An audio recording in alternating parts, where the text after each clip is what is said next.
Hello, I'm Chris from the FPL and welcome back to another Euro 2020 fantasy video for the 2021 season. In today's video I'll guide you through my team selection now for matchday 5 for the quarterfinals. I will be using that limitless chips as I did manage to save it now throughout the group stages. If you are new around here, please make sure to hit that subscribe button. Don't be afraid to give this video a thumbs up if you like it. If you got any questions, drop them down in the comment section. You can even follow me on Twitter. There is a link down in the description, as well as a link to my Euro 2020 Fantasy League.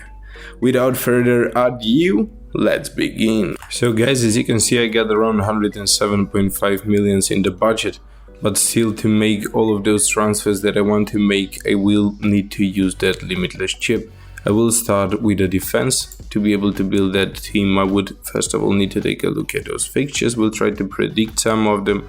Switzerland against Spain, I believe that Spain is going to be the team that moves on. Belgium against Italy, I believe that Italy might be the team that moves on, mainly because Belgium have Eden Hazard and Kevin De Bruyne injured right now.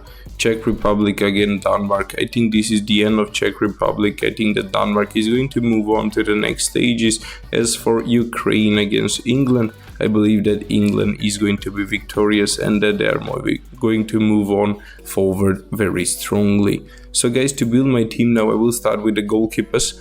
As you can see now, it's 2 game days now, it's not 4 game days, so I will go for one goalkeeper playing one game day and other goalkeeper playing some other, because I would have the opportunity to rotate them.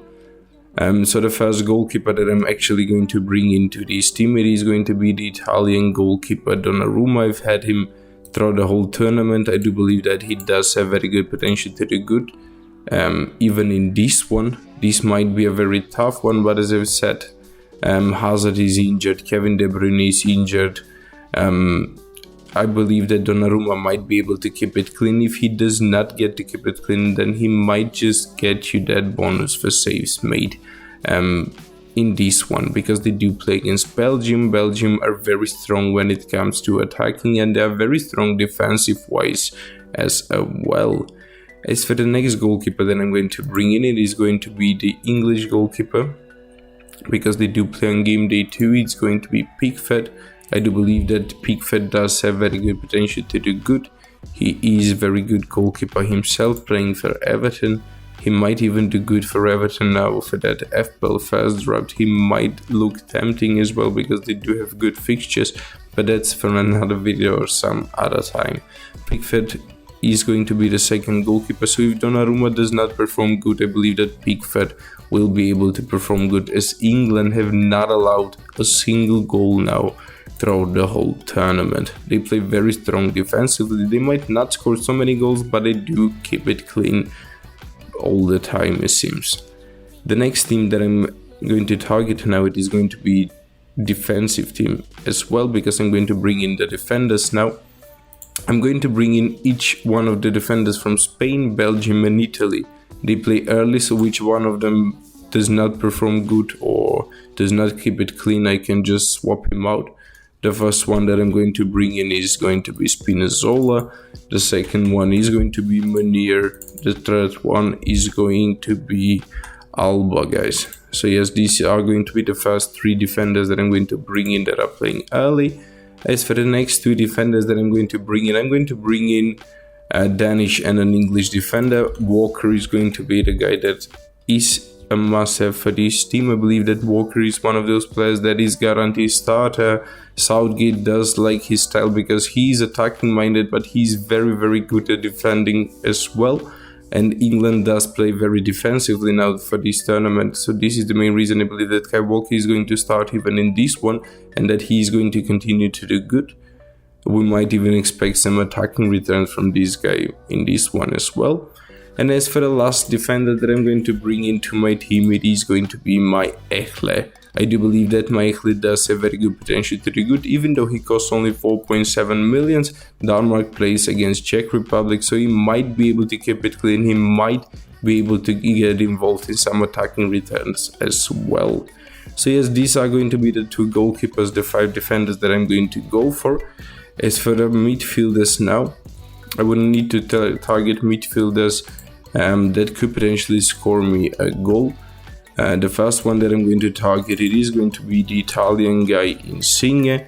He might be able to push high against Belgium, as Belgium has 2 key players injured, as I've said. So I believe that Italy might be able to push a bit higher to create a bit more chances in this one. I believe they are going to be the team that is going to be dominating this match. So Insigne is a very good player to go for. The next player that I'm going to bring into my team that plays early as well, it is going to be Switzerland and Spanish player as well. The first one is Shakiri. I do believe that he might surprise in this one. If someone is going to get involved from that team against Spain, I believe that is supposed to be Shakiri, or their striker Zabar, or what he's called. As for the next player that I'm going to bring into this team now, that is playing from Spain, it is going to be Ferran Torres. I do believe that he has been phenomenal striker for Spain now for this tournament. He has been phenomenal player for Manchester City and even for Spain before this tournament. So I believe that he is going to continue to do good for his country, because they do need him to do that, especially now for matchday 5, or yes, the quarterfinals.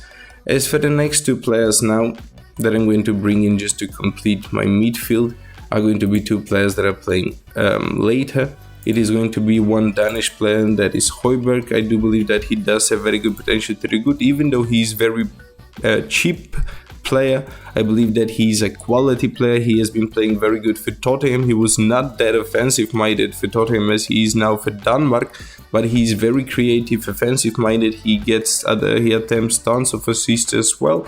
This is the main reason I believe that he does have good potential to get himself involved in goal in this one as well. And for the last midfielder that I'm going to bring into my team, it is going to be Sterling. He costs 9.7 millions, but I don't really care as I'm using the Limitless chip. It is unlimitless budget. I believe that if someone is going to score from this English team, and they do have very good potential to do that, it is going to be either Sterling or potentially Kane. So these 2 players are a must-have now for the quarterfinals, I believe. So I'm going to bringing in the strikers now, guys. I'm going to bring in Lukaku.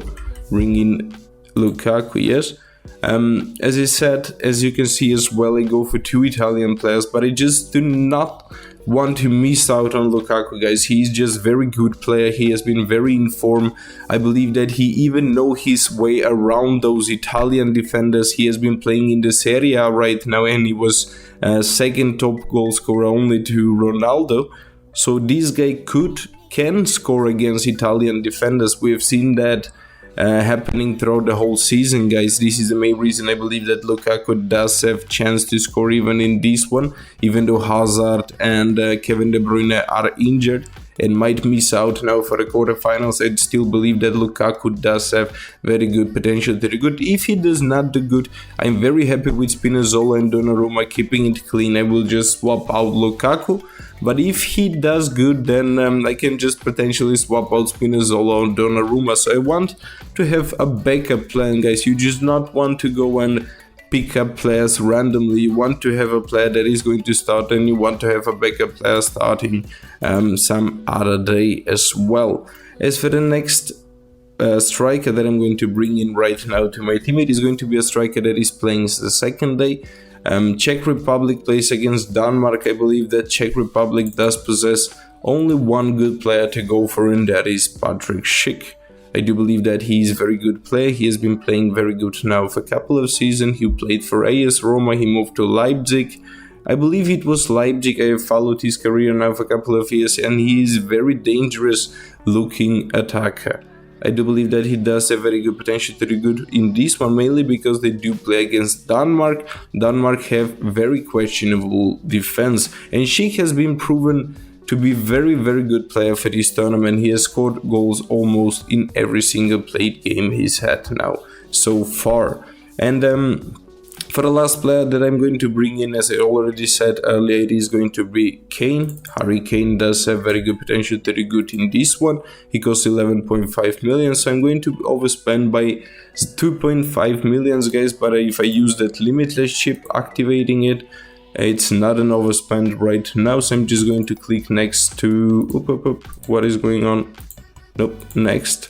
I just want to go next now to lock in my team now, so I could explain you and guide you through which of these players I believe should start and which of these players should be on the bench right now. Sub out, so I think that Højbjerg should potentially start on the bench instead of Sterling, yes. Kane should potentially start as well instead of Maechle. Then I think that Munier should go in instead of perhaps Walker, that is, because he plays earlier. So which of these players does not perform good, which of these defenders fail to perform good, I will first change them. I will be able to change them to Maechle or Walker. That is good enough for me. And I'm going to pick two captains now. I will start the captaincy with Lukaku. As I said, I do believe that he does have very good potential to do good in this one. He knows his way around Italian defenders. I believe that he's going to be able to do good, score perhaps 1 or 2 goals in this one. He's going to be that surprising in this match, guys. I trust in him. And if he does not perform good, then I will change my captaincy band to Sterling or Kane. But I think that Kane is going to be the one, as he's on penalties as well. So he does have increased attacking potential in comparison to Sterling, even though Sterling has been playing a bit better now for this tournament. I still think that Kane is going to be the one that is going to do best now for that matchday 5, game day 2. Guys, if you thought this video was of any help or it was interesting, please do give it a thumbs up. Don't forget to subscribe if that